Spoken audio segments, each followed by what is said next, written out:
about Jerome Powell and the fact that the Federal Reserve has been wrong for about 7 months straight on inflation and even how to handle it.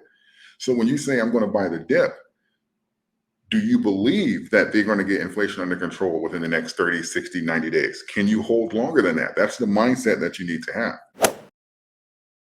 Welcome back, YouTube. So in today's video, I want to address some of the behemoths that are in the room because I'm seeing a lot of information and a lot of people stating about buying the dip and pretty much just making some like projections of what's going on. And I wanted to really just relay to the magnitude, the correct magnitude of what we're actually dealing with here, so that people are put in the best position. Now, obviously you take this information, do with it as you please, but I think it's important that we have this discussion. First off, the crypto market in totality is around 1.2 trillion now. We peaked at around 3.2, 3.3 trillion. So we've effectively been cut by more than 50% across the board. So this is no matter what your favorite crypto is. We're seeing Bitcoin slide dramatically. We're seeing Ethereum, the market cap of Ethereum literally fall through the floor. And we're seeing that just the macros are not aligning in the short term for anything positive, really.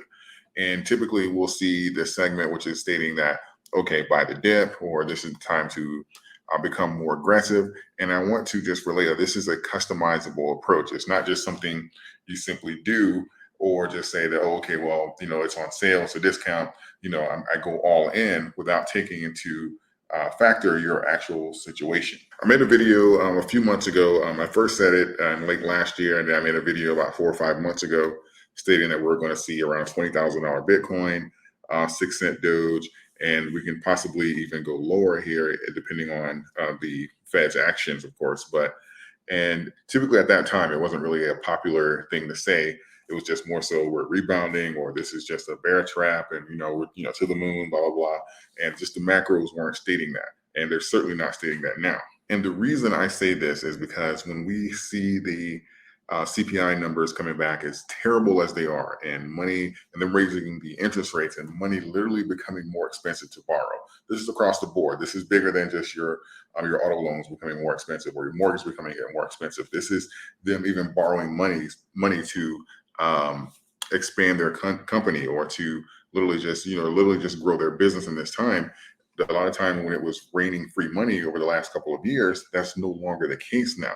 So typically a lot of those that aspect of the tightening gets passed on to the business where they're less aggressive, and mostly this trickles down to employment and stuff like that, where they're literally making cuts because business slows up, people are spending less money. This is literally a domino effect throughout the market.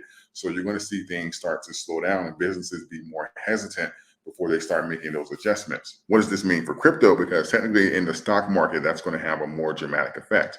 And I know that we've seen things that, oh, well, Bitcoin is a hedge against inflation, and it's not appearing very hedge-like. Let's take a look here at Bitcoin. This is Bitcoin on the 1 year, pretty much trending with the market. It's a little responsible for most of the market cap of the crypto market going down, simply because obviously it commands the highest amount. But for the most part, this is pretty much trending on par with everything else.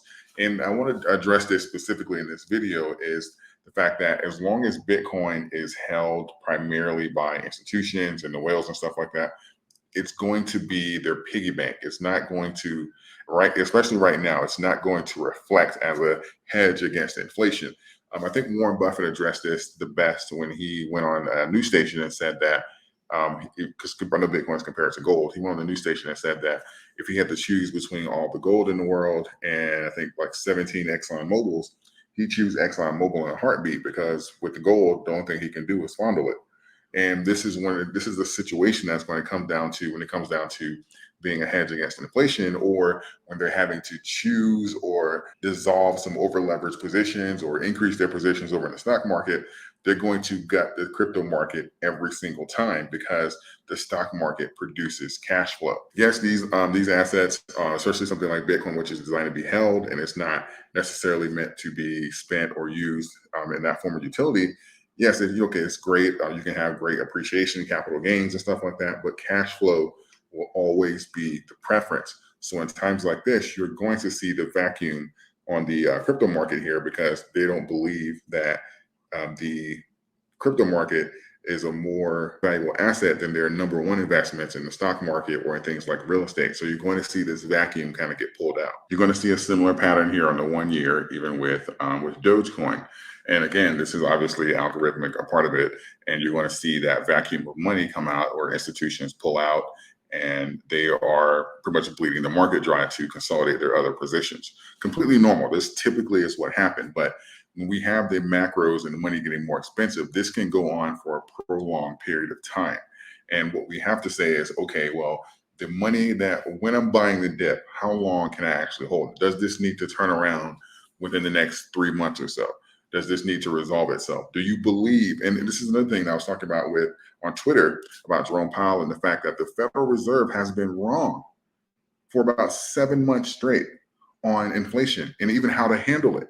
So when you say I'm going to buy the dip, do you believe that they're going to get inflation under control within the next 30, 60, 90 days? Can you hold longer than that? That's the mindset that you need to have. I like to be honest with myself, and it seems like the people that are in charge of these types of things, it seems like they don't know what they're doing. And so this puts me in a position where I say, okay, well, when I say I'm buying the dip and when I'm looking to increase my positions here, what is the likelihood that they're going to come up with a solution here in a relatively quick time frame if I'm in a position where I can't hold, or if this goes on and I need to liquidate positions for personal reasons, family reasons, things like that. That's when I made a video, and I highly encourage you guys to watch it.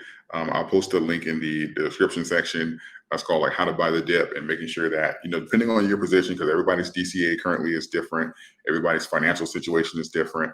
It's just pretty much going to give you some great brackets that you should look for to start averaging down, so that you're not in a position where it's like 8 cents and then it drops, 2% or something like that. You're like, oh, buy the dip, and it drops another 2%. Oh, buy the dip. You're giving yourself that space so that you're making meaningful aggressions here, but still having cash on hand so that you can capitalize on the opportunity here and not put yourself in a situation where you end up having to sell at a loss. That's the most important part here, is balancing your portfolio so that you're not always in the red, and you're being strategic about your entries, but you're also putting yourself in the best possible position to actually win and take advantage of those dips as well. And I do want to take a look here at the shorts as well, because as I've been saying the last few days, shorts love low volume.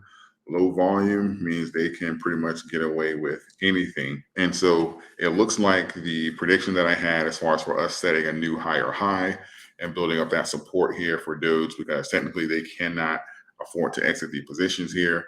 And coupled with the fact that they want to take advantage here of this low volume to get the price down even more, this is going to lead shorts to pretty much be on a steady increase. And that is literally happening right now. We're building up to literally setting the formation to set a higher high in the short positions.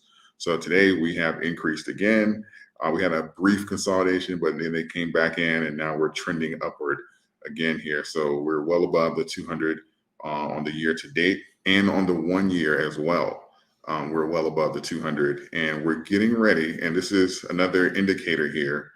We're getting ready for our 21-day moving average to cross our 200-day moving average with the short positions. So this is letting you know their intent. Their intent is to drive this as low as possible. So this is why I said know the truth before you buy the dip. We'll take a look at everything. Take a look at what the shorts are doing. Take a look at the macro. Take a look at what the Fed has done. Give yourself that time frame and prepare yourself to give yourself that room so that you can capitalize off of these positions here. Because ultimately, outside of charting and consumer psychology and stuff like that, when it comes down to making these entries, the Fed has the ability to rug pull the market. They still can't. They can literally come out and say, hey, look, we need to do something similar to like the 70s and raise inflation rate higher and raise the basis points higher than the actual inflation rate to get things under control. That's going to send the market to the pits of hell. Or they can just say, hey, look, we're going to do 0.75 or a whole point because we've been wrong and we can't afford for this to continue. Like we look, this is an ongoing thing that we're going to have to monitor here. But when you look at the numbers here, prepare yourself so that you're able to take advantage of this. Of course, I'll be reporting back to you guys on a daily with any changes and adjustments, because this thing has like literally like a heartbeat of its own, and it can change day to day for sure. So I'll be sure to stay on top of things so that you guys can stay on top of things as well. Hope this video finds you well. Like the video if you found any value. Subscribe to the channel as well if you'd like to support the channel for free. I appreciate all of you. Thank you. And until next time.